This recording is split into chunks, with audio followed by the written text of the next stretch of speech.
Morning, my little lovelies. Now is 7:15 in the morning. I put about 2 hours and change of work on the computer, and we're gonna get our little speech session run on. We're doing about an hour and change again. Another workout. I want to get some work in the computer done early, so when people hit the office, they see my email on the top of their list and get that ball rolling. And now I'm gonna get my workout in, and I'm gonna follow up on a lot of those leads that I set out this morning. And it's just a game of cat and mouse here, really. Trying to get things through, get things done. So on the sesh today, we're gonna warm up, do some speed work. I don't know what we're gonna do. We just kind of make it up as we go along, see how we feel. But you know it's gonna be hard, you know it's gonna be challenging, and you know it's gonna be a good way for me to grow mentally and physically. Every workout has a purpose. I don't baby myself in any workouts, and I don't listen to any music, and I don't have anybody coaching me. It's just me and me. Let's go. Welcome back. We are 2.5 miles into the run. We just did a little warm up here, but we're running it kind of fast, like an 8-10 pace per mile. But that's okay. We don't want to put any limitations on our minds and on our bodies. Look, the greatest weapon that you have is your mind. A lot of people operate and live with a lot of limitations in their brains because that's what they assumed with their friends. Maybe their mom and their dad taught them that. Maybe they see that in their jobs. Maybe you see that with all the rules and regulations. Look, everything is negotiable.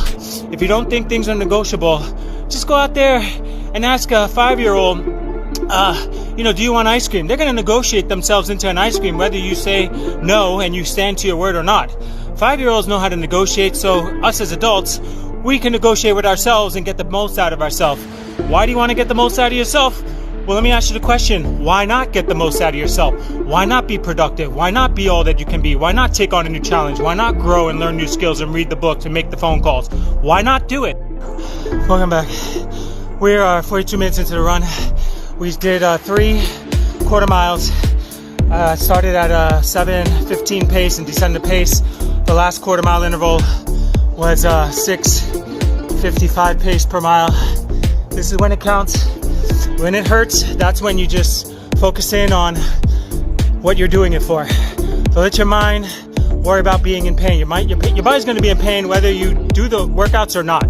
You're going to have the pain of regret. You're going to have the pain of shoulda, woulda, coulda, but you didn't. So pain is inevitable. You can't avoid it. So go through it and recognize that pain is an indicator that you are growing, that you are stretching, that you are discovering what you're fully capable of. And that is why we live life and we do what we do. If you don't do that, then why are you living? What are you doing? Are you just existing, taking up space? And if you are, move out the way and let somebody else have the success that they want. I got to note also that the last 3/4 mile interval, my heart rate was like around a 174, around there. And I don't usually get my heart rate up that high, but I've been looking at the pace and the interval instead of looking at the limitations of what my body can do. You see, we all can blow past our limitations. If you don't know what your limits are, your body and your mind can push way beyond that. So I challenge you to not look at all of these stats here on the watch. Just check it every once in a while to see where you are pace-wise, and then memorize the mind-to-muscle connection so that you can duplicate that without having this tell you how good you're doing, or without Instagram telling you how good you are, Facebook or the likes or the comments telling you how good you are. The mind and the body connection and that internal dialogue that says to yourself, like, look, I'm doing a great job despite any of the external influences. That's how you know you're winning, and that's how you know you're training right. Now, the fact that I'm talking way too much, we're going to run another 3/4 mile interval. And this is way too much clothing for me now. This is like a compression shirt that keeps everything in place. Helps me maintain good run form too as well. Oh, just dropped my $500 watch on the ground. Oh my God. Oh man, did I crack it? Oh shit, I think I scratched it. Oh, I did crack it. Oh no, I cracked it. Damn. Shit. I wonder if Garmin's gonna let me replace this. Oh man, damn it.